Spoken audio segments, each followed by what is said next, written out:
Salut tout le monde et bienvenue dans cette nouvelle vidéo où pour une fois on va quitter un peu les ambiances alpines pour rejoindre ces décors.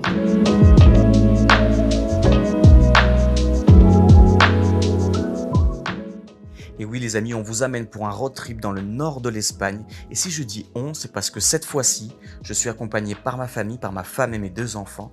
Et c'est donc une aventure familiale que je vais partager avec vous durant quelques jours où nous sommes partis en itinérance, en totale autonomie. On va faire du bivouac dans certains des endroits les plus désertiques du nord du pays. Alors dans la plupart des aventures photographiques que je partage avec vous sur cette chaîne, je suis généralement soit seul, soit accompagné par mes acolytes Yannick et Philippe.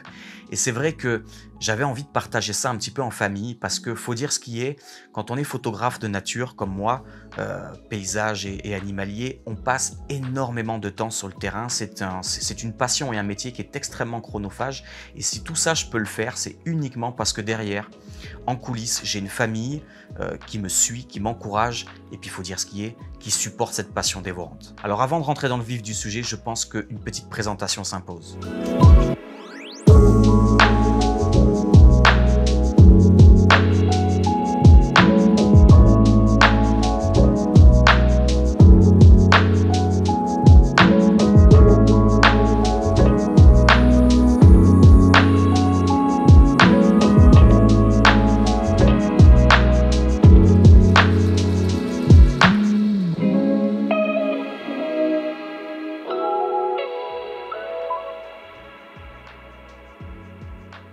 Alors quand on part comme ça sur des road trips sur quelques jours en itinérance où on a l'intention d'être en totale autonomie, ça demande quand même une certaine logistique, même si c'est peu de temps, parce que bon, déjà on part avec des enfants, donc on a vraiment envie de manquer de rien, donc souvent on prévoit beaucoup plus qu'il n'en faut.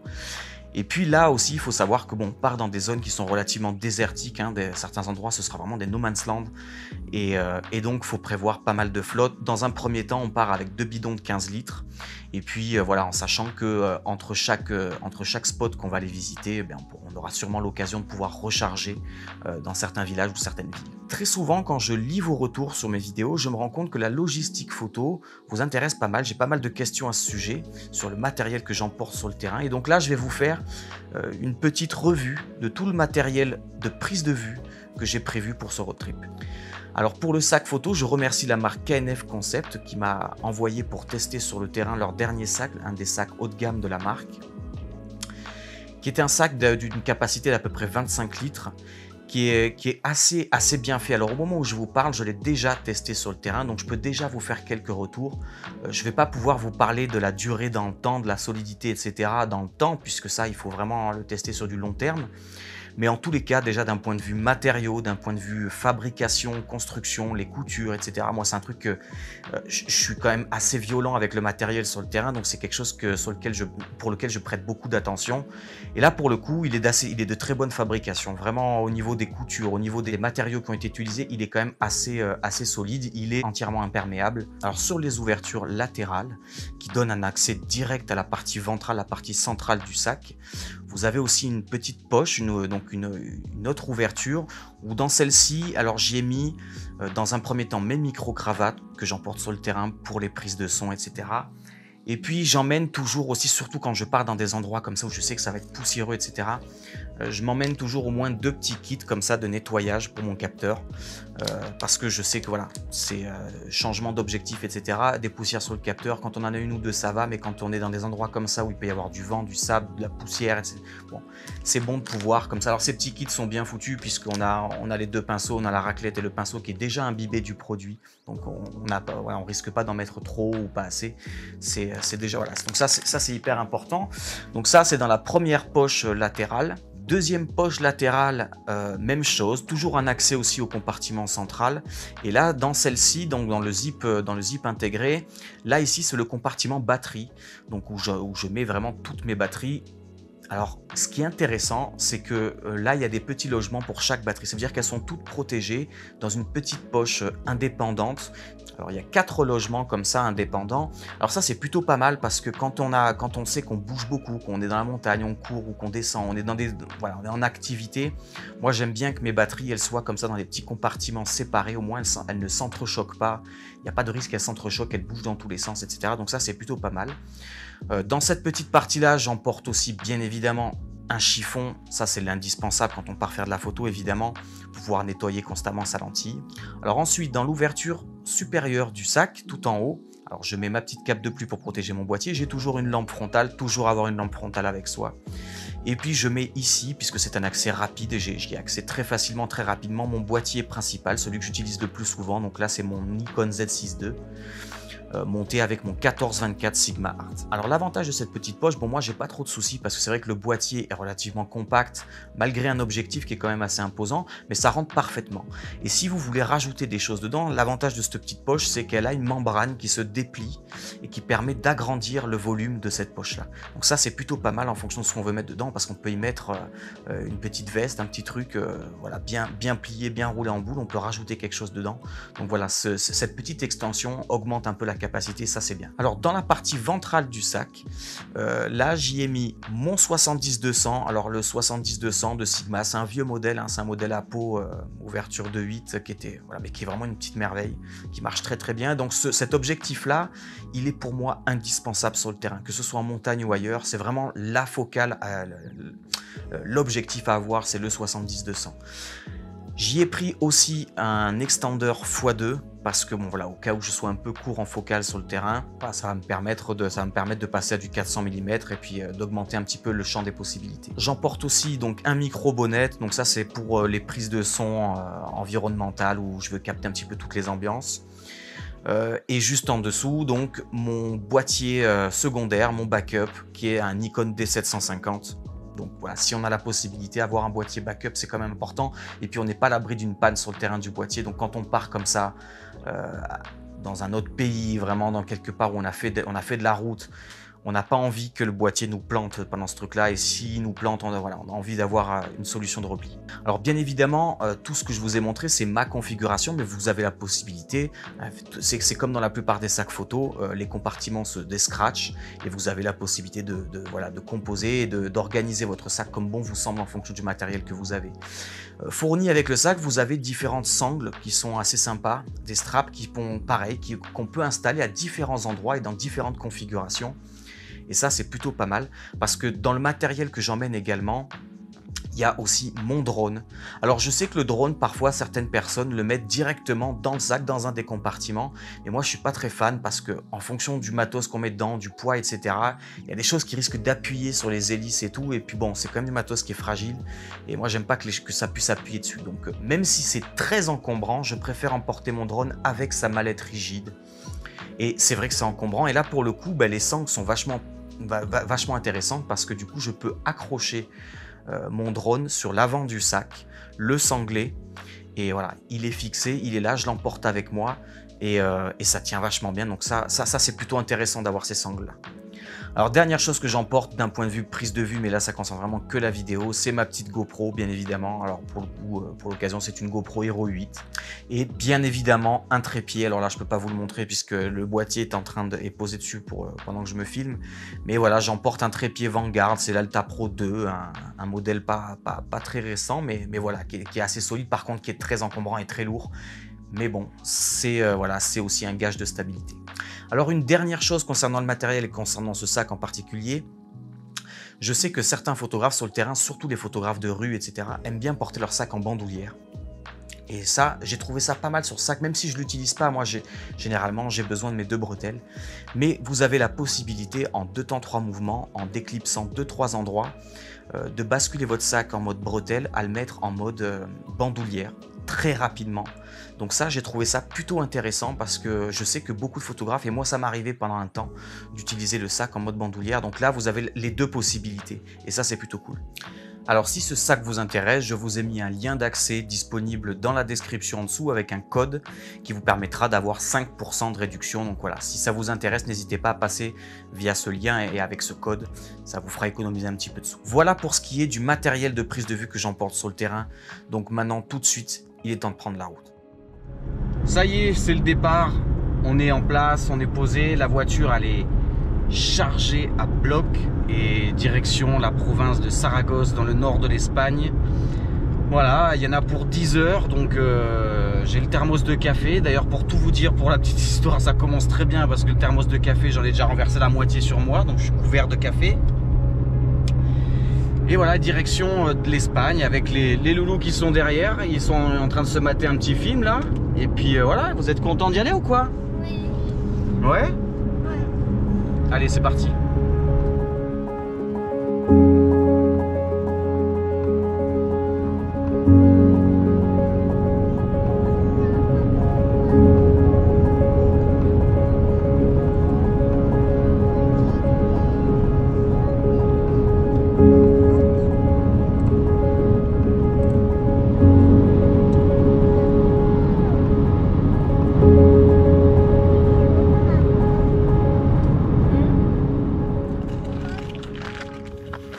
Bon, on est enfin arrivé à destination. Et il était temps parce que je crois qu'on était tous au bout du rouleau là.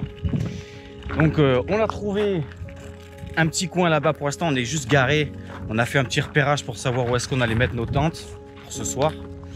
Donc on a trouvé le petit endroit plat qui va bien.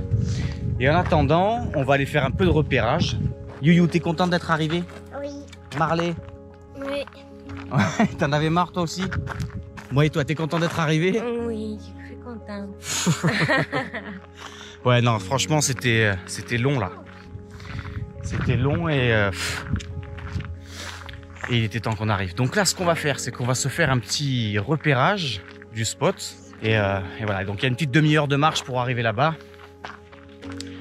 Et on va en prendre plein les yeux.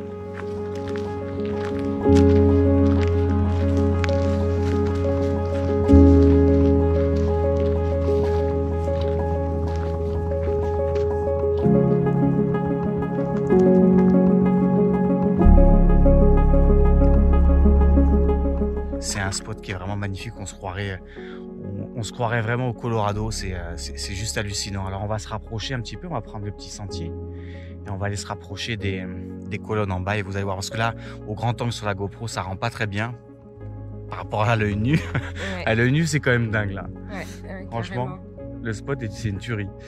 Et voilà. Et on va descendre, on va se rapprocher un petit peu, vous allez voir un petit peu ce qu'on est venu chercher ici.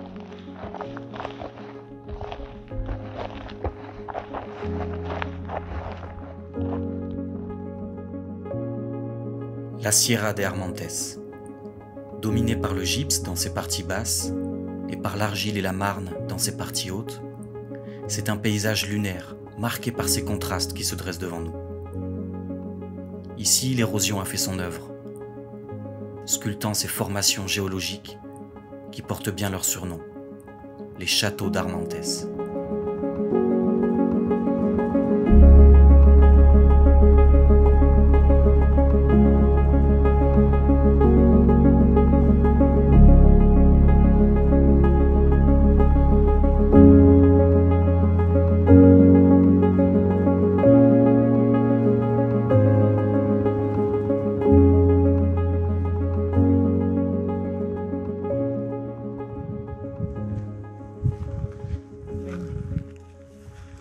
C'est de toute beauté, franchement, c'est trop beau. Puis c'est cette couleur, tu vois les différentes couches là-bas, tu vois, regarde, le Ouais. blanc, tu vois, qui est... Je suis vraiment pas mécontent d'être venu voir ce spot. Et puis j'ai fait mon petit repérage, voilà quoi, c'est... bon, comme je l'ai dit tout à l'heure, la Voie lactée, ça sert à rien d'y penser. C'est pas orienté pour, en tout cas, la compo que je veux, elle est pas orientée pour. Et de toute façon, ce soir, il y a la lune, etc. Donc ce sera pas... Et puis ça passe derrière la montagne. Il n'y a pas les bonnes conditions pour la VL. Par contre, par contre, peut-être Polaris c'est super bien placé, donc je vais pouvoir m'amuser à faire de la circumpolaire. Alors en plus, moi, quand je fais des Star Trails comme ça, je fais pas le tour complet. Enfin, j'aime pas qu'il y ait comment dire, la courbe complète. J'aime bien quand ça fait cet effet un petit peu comète. Donc, je m'amuse à faire ça ce soir. Là, il y a vraiment une compo qui s'y prête. Là, il y en a deux de compos qui sont sympas. Donc voilà, on va revenir là pour l'instant. On va aller monter le campement, manger un bout, faire une partie de pétanque et on va se reposer. Ça, c'est du programme.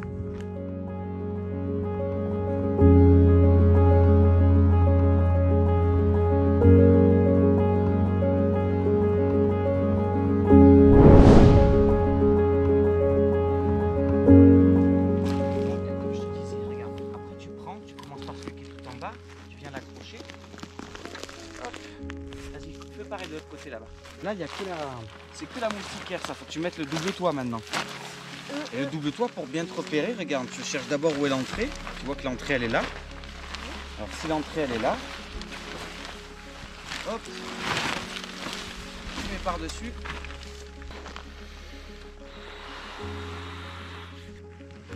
Hop, voilà pour ma youyou. Alors pourquoi, Bibiche, on laisse jamais la moustiquaire ouverte? Parce que sinon, il y aura des moustiques qui vont venir dedans et aussi des mouches. Tu sais, ma chérie, il suffit d'une mouche ou d'un moustique pour gâcher ta nuit. Et alors après, tu dors pas parce que tu l'entends faire... Il n'y en a qu'un seul, il peut te gâcher ta vie. Ta vie. Ta vie. Plutôt que de faire ça, écarte les jambes, comme ça tu peux aller dessous. Voilà, allez. Ouais. La même chose, mais dans l'axe. C'est bien, mec.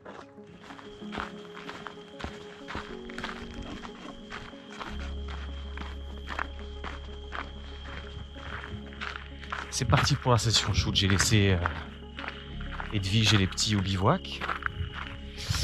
Et puis je m'entame une petite traversée de la forêt d'une demi-heure là pour atteindre le spot. Et puis on va voir ce que ça va donner. La lune va pas tarder à se coucher. Pour l'instant, c'est vrai que c'est assez lumineux dans le ciel. Mais la lune va pas tarder à se coucher. Je vais peut-être essayer de profiter que la lune est encore là pour faire mes expos du premier plan et de la formation rocheuse. Je vais voir. Je vais un peu improviser. Alors, pour vous expliquer un petit peu ce que j'ai fait. Donc, la deuxième, j'avais 2 compos à la base qui me plaisaient, qui m'intéressaient, et finalement, j'en ai gardé qu'une seule. Celle qui vraiment, celle où l'étoile polaire était vraiment le mieux située, pile derrière la formation rocheuse et tout ça. L'autre compo, ça me plaisait pas. Il y avait un problème de ligne, il y avait un problème un truc qui me satisfaisait, enfin que j'arrivais pas. Donc du coup, ce que j'ai fait, c'est que je suis resté sur une seule compo. Comme vous pouvez le voir derrière moi, la lune est encore là. Donc j'ai profité de la lumière de la lune en fait pour vraiment bien exposer ma partie minérale là, de rochers, de formation, etc. En faisant un focus stacking de 3 expositions, de 3 mises au point. Donc là j'avais besoin de uniquement 3 mises au point vraiment pour avoir un maximum de profondeur de champ. Et donc voilà, et je me suis servi de la lumière de la lune, ce qui fait que du coup j'ai pas eu besoin de monter beaucoup en ISO. Du coup je suis à 800 ISO. En ouverture, je suis à 7.1, donc c'est vous dire comme quoi la lumière est quand même assez importante. Et je suis sur des postes de 60 secondes. Donc du coup, ça c'est ce que j'ai fait pour donc le premier plan avec le focus stacking. Et je suis resté sur la même config, je suis resté sur le même, les mêmes réglages pour le ciel. 60 secondes. Et donc là, j'ai lancé mon intervallomètre et il est en train de me faire une centaine de prises à peu près. À donc 60 secondes, f7.1, ISO 800. Et donc voilà, c'est 100 prises réalisées avec 60 secondes de vitesse d'obturation que je vais utiliser pour former le circumpolaire. Voilà, donc là j'ai une bonne heure 40 à tenir assis sur mon rocher en attendant que ça se fasse.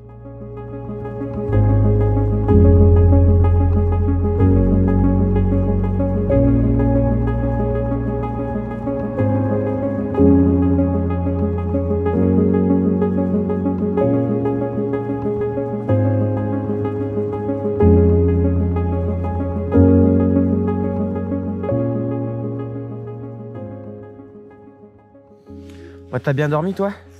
Oui. Ouais? Oui. Je t'ai entendu ronfler. Ah. Toi, t'as bien dormi, toi, Babi? Oui. Ouais? En fait, c'est vrai ce qu'il a dit, Marley. Tu ronfles. Moi, je ronfle? Oui. Tu m'as entendu ronfler, moi? Et qui t'a dit que c'était pas maman? Hein? Personne. Personne. T'avais raison, maman aussi. Ouais, donc dans l'idée, on a dit que si on plie demain matin, direction après Zafra. 1 heure. Donc on arrive à Zafra, ce qu'on fait, Ah oui, une chose que j'ai oublié de vous dire, et qui pourtant a de l'importance, c'est qu'au départ, le plan initial c'était de partir dans les Dolomites. et j'avais parfaitement préparé notre séjour. Mais au dernier moment, la météo dans les Alpes italiennes était vraiment pourrie. C'est donc la veille du départ qu'on a décidé de partir en Espagne. Donc niveau organisation, eh bien, c'est au jour le jour. Mais finalement, c'est ça l'aventure.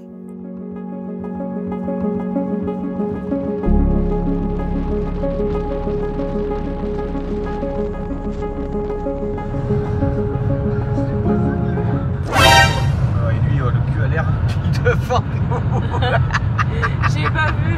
Il était en train de chier au bord de la route, mais pas tourné vers les montagnes, tourné vers la route, quoi. Ouais. Alors lui, il a vraiment pas de chance.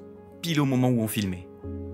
Bon, direction à présent la province de Guadalajara, où se trouve un monument historique qui a joué un rôle majeur dans la reconquête espagnole.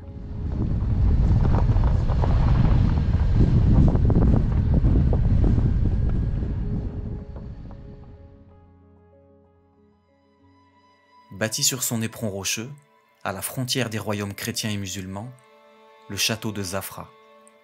Sa construction débutera dès la fin du XIIe siècle, sur le site d'une ancienne fortification wisigothe, puis maure. Il deviendra chrétien après la conquête de 1129. Cette forteresse du XIIe siècle a joué un rôle majeur lors de la reconquête espagnole, car il était à mi-chemin entre les royaumes d'Aragon et de Castille. Pourtant, si le grand public le connaît, c'est grâce à la série Game of Thrones. Et oui, c'était le lieu choisi pour représenter la Tour de la Joie, berceau de Jon Snow.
Bon, ben, on est un peu dégoûtés là parce que à Zafra, au château, c'est magnifique, mais on peut pas bivouaquer à cause des temps. On est trop harcelés et il n'y a aucun endroit où on peut se mettre sans qu'il soit là, sans qu'on soit envahi de temps. Ouais, dégoûté quoi. Ouais. Dégoûté quoi, à cause d'une bestiole, mais c'est pas possible, on se fait tous piquer, tout le monde est en train d'enfler. Tu restes pas 2 minutes sans te faire bouffer quoi. On est deg.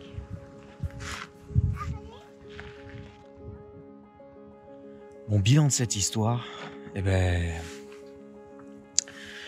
il a fallu quand même qu'on revienne. On n'avait pas le choix que de revenir au château de Zafra, parce que franchement c'était le spot qui était prévu au départ et tout. Et puis, alors on a attendu que le soleil se couche pour que les temps se calment, parce que vraiment c'est du harcèlement quoi. Tu te fais piquer de partout et là on attendait que ça se couche là comme ça. Ben, c'est plus calme. Par contre demain matin il va falloir dès que la chaleur va arriver, ils vont repasser à l'attaque, donc on aura intérêt à plier vite.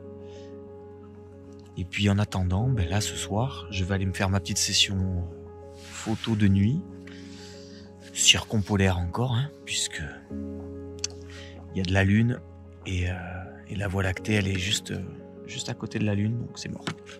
On va faire de la circumpolaire. Bon, rien d'intéressant au coucher de soleil. La Voie lactée grillée par la lune, donc il me reste qu'une chose à faire. Polaris est bien placé, donc je repars sur une circumpolaire. Cette fois-ci, pas besoin de focus stacking. En revanche, j'ai décidé de m'intégrer à la composition et j'ai donc réalisé une première image où je m'intègre dans le cadre. Les exifs sont de 800 ISO, ouverture 5.6 et je suis à 60 secondes. Ensuite, je décide de mettre mon intervallomètre, toujours avec les mêmes exifs, 60 secondes, ouverture 5.6, 800 ISO et je lance 80 photos. Il y a un léger voile nuageux, mais au final, ça fonctionne quand même. Polaris est très très bien placé. Donc même chose, 1 heure à attendre et le résultat est là.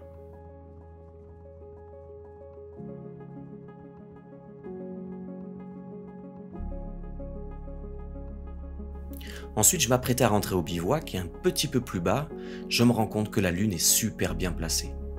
Elle est pile dans un petit creux au niveau de la tour.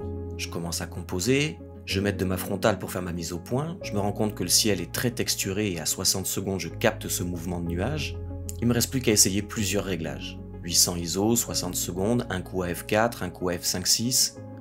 Et quand je suis satisfait du résultat, je shoot. Je contrôle toujours que ma mise au point soit bien faite, mon histogramme pour être sûr que mon exposition soit correcte également, que je n'ai pas perdu d'informations et le résultat est là.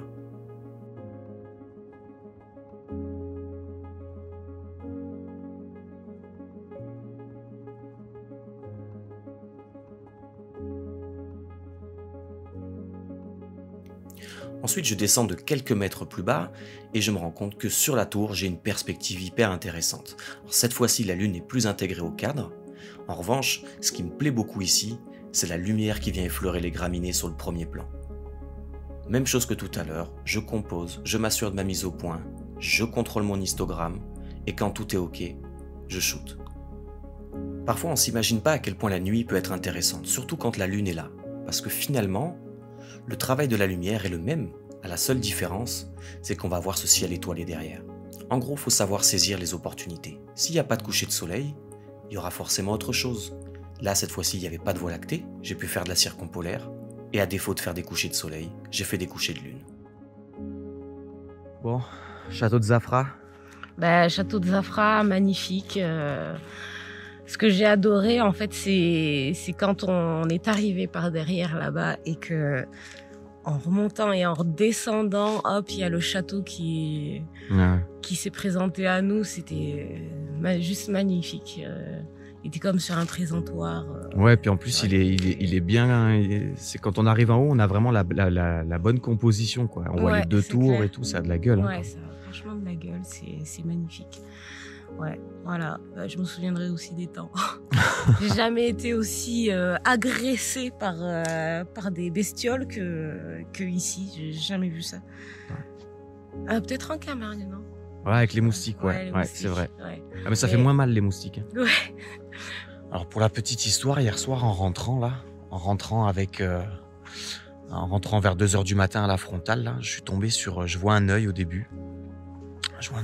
Donc je savais pas si c'était le réflecteur de la tente ou si c'était... Donc je bloque ma frontale dessus.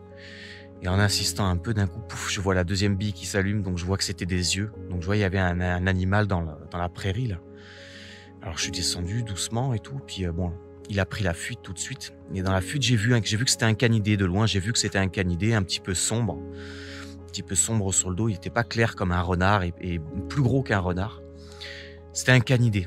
Après, je peux pas dire avec certitude ce que c'était. Et puis en arrivant sur place, là où il était, là où j'avais vu les yeux, je suis tombé sur cette carcasse de chevreuil qui a été attaqué à la tête, décapité, et puis on voit que ça a commencé à bouffer derrière au niveau des entrailles, au niveau des viscères. Et bon, c'est pas tout récent, hein, la carcasse, elle est pas d'aujourd'hui, donc ça s'est pas fait cette nuit. En revanche, je me pose la question de savoir ce que c'était ce canidé, parce que je sais qu'il y a du loup ici, hein, il y a le loup ibérique en Espagne. Maintenant, je sais pas si dans cette région il est présent ou pas. Faudra que je regarde un petit peu. Donc voilà, j'ai surpris ce canidé. Je peux pas dire si c'est un chien ou si c'est un loup, enfin peu importe. Ce que je sais, c'est que c'est un canidé. Et voilà. Donc c'est bien. Là, il y a des vautours qui tournaient hier. Ça fera un bon repas pour les vautours. Et voilà, le soleil est en train de se lever, la chaleur est en train d'arriver et les temps vont se réveiller. On n'est franchement pas prêt pour un deuxième round, donc il est temps de quitter Zafra. Des souvenirs plein la tête. Bon, direction le désert de Monegro. Et voilà, c'est un no man's land pour l'instant, c'est clair. On n'est pas encore dans le désert et c'est déjà un no man's land. De toute façon, je crois que toute cette partie de l'Espagne, là, honnêtement, on a croisé que des villages fantômes, des hôtels fantômes, tout est fantomatique en fait. dans des endroits, tout est abandonné, fantomatique, il n'y a pas de...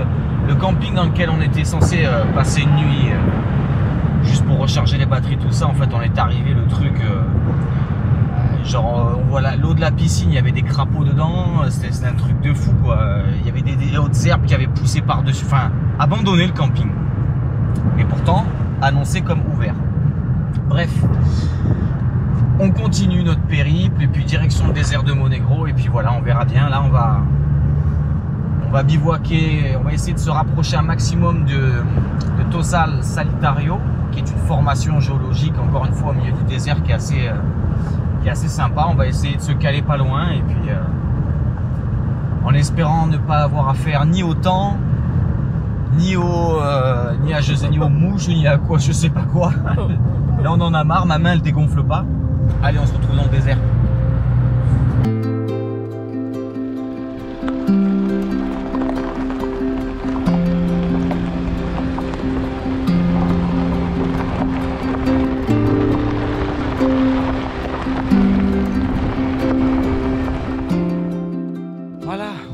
Installé, on s'est fait le petit campement de fortune qui va bien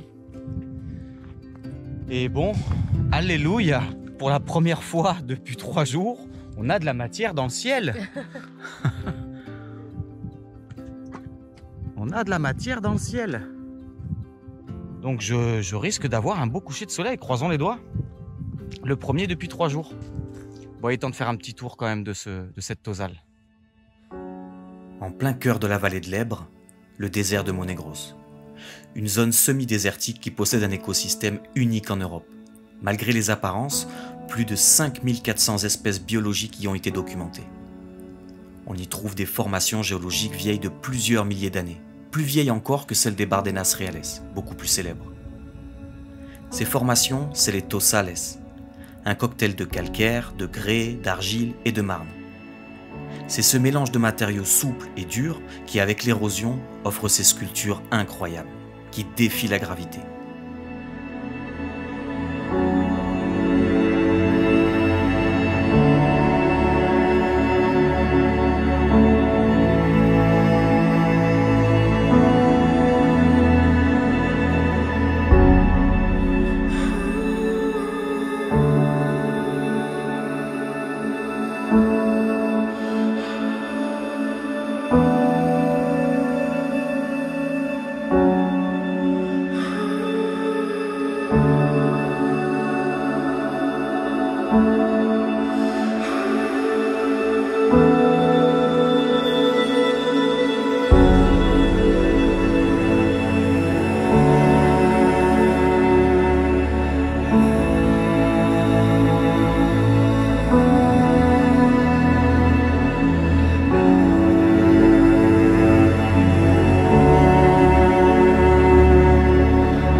On croirait que ça bouge pas quand on regarde vite fait comme ça, mais en fait il y a un mouvement quoi, et on le voit vraiment à partir de 20-30 secondes, on commence vraiment à voir le mouvement qu'il y a. Et là je suis sur une pause de 2 minutes, et sur une pause de 2 minutes là on prend vraiment conscience qu'il y a du mouvement, et ça lisse, et d'autant plus quand on a un sujet comme ça qui se détache bien dans le ciel, etc.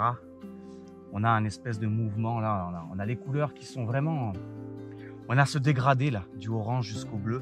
Donc du coup voilà, non, je suis content. Franchement là, pour la dernière session, avoir de belles conditions comme ça derrière un... En plus, je pouvais pas rêver mieux, parce que c'est vraiment ici que ça se joue au niveau des couleurs, et c'est vraiment les compos que j'ai choisis, que j'avais repéré tout à l'heure. Là on commence à perdre en couleur, on voit que... Mais alors, faut toujours patienter un peu. Oh la vache, faut patienter un petit peu, parce que souvent les couleurs s'en vont. Et on croit que c'est terminé, et les derniers rayons, il suffit que le soleil passe un peu, et des fois ça revient. Donc moi j'attends vraiment toujours un peu le dernier carat quoi. Bon, les moustiques, je m'y attendais pas vu qu'il n'y a pas d'eau. Elle me filme depuis tout à l'heure. Vas-y, de toute façon, je vais pas tarder là, regarde. Là, je vais attendre le dernier sursaut de lumière et après j'arrive. Ouais. Parce que j'avoue que moi aussi là, puis c'est bon, au niveau piqueur, j'ai donné là, je suis au mieux là. Ah, J'en ai marre. ouais, je vais aller me... Ah peut-être j'en avais un sur la joue. Ah bon, à tout à l'heure. Merci Ninette. De rien.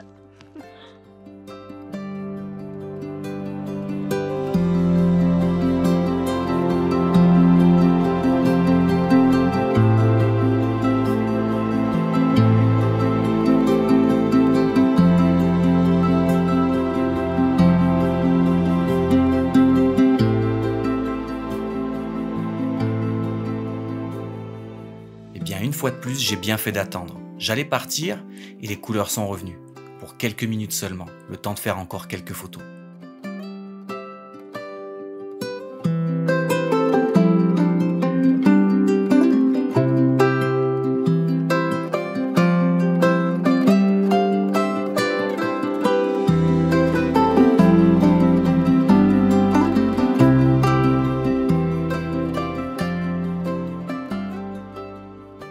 Et puis comme j'étais sur place, autant attendre l'heure bleue et faire un dernier cliché.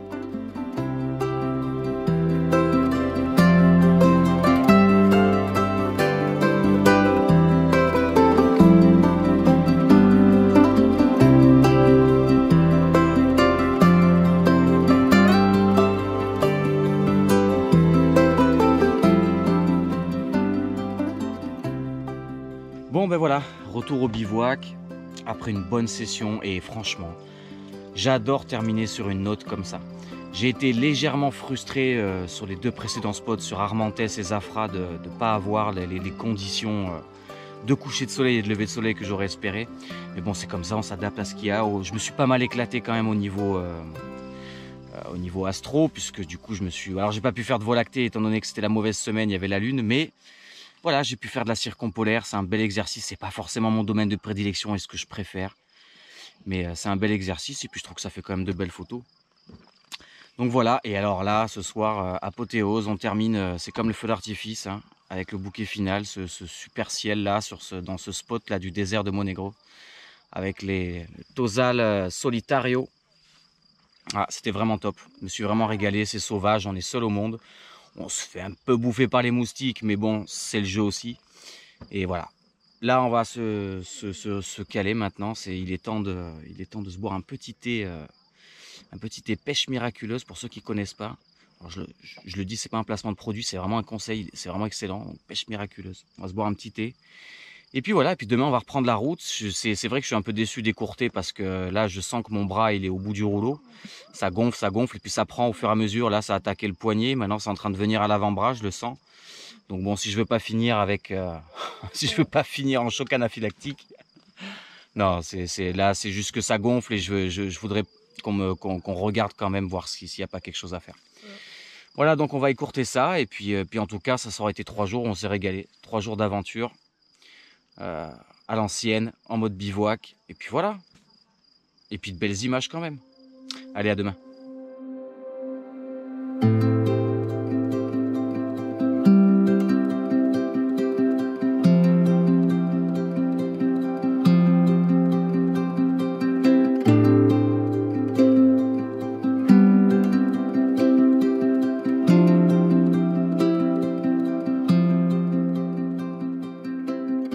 Hop, et un petit bracketing.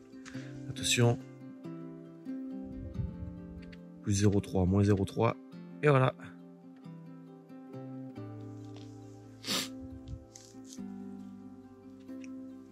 Bon, ben le désert de Monegro nous réserve encore de belles surprises ce matin.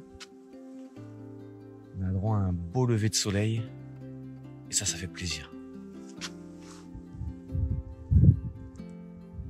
On a pris un peu de pluie hier soir. Hein, ah oui, c'est vrai. Il est tombé 4 gouttes hier soir. Ouais. Ah, tu vois, le sommet là-bas, il commence à prendre un peu les lumières. Là. Bon, on dit sommet, mais... Ouais, sommet. Le sommet de la butte là-bas. Le sommet de la butte. Parce que bon, ça n'a rien à voir avec nos montagnes. On dit sommet. Ouais. C'est marrant parce que cette formation, là, suivant comment on la prend, Ça fait vraiment une impression de comme un sous-marin qui sort de l'eau, là, qui refait surface, là, le Nautilus qui sort. La composition que j'ai fait tout à l'heure, là, celle-ci, ça fait vraiment le Nautilus qui sort de l'eau, quoi. Je sais pas, j'aime bien. Et là, sous cet angle-là, là, on a vraiment une belle ligne, là. On a une belle ligne qui part comme ça, là, de la droite, là, la formation, elle part comme ça, puis ça finit sur... C'est bien esthétique, ça, cette petite cheminée de fée, là.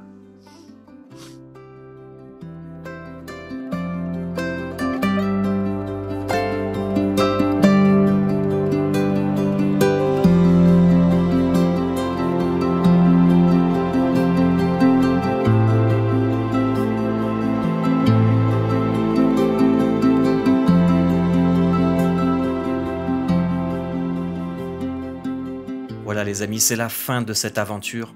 On en a pris plein les yeux, on a passé vraiment de super moments. Ça a été un séjour rempli de découvertes, des paysages plus beaux les uns que les autres, remplis d'histoires. Pour les enfants, ça restera de merveilleux souvenirs. J'espère que vous aussi, vous avez pris du plaisir à regarder cette vidéo. Et si c'est le cas, n'hésitez pas à vous abonner. Ça peut vraiment m'aider d'un point de vue professionnel, et puis ça me donne de la motivation aussi.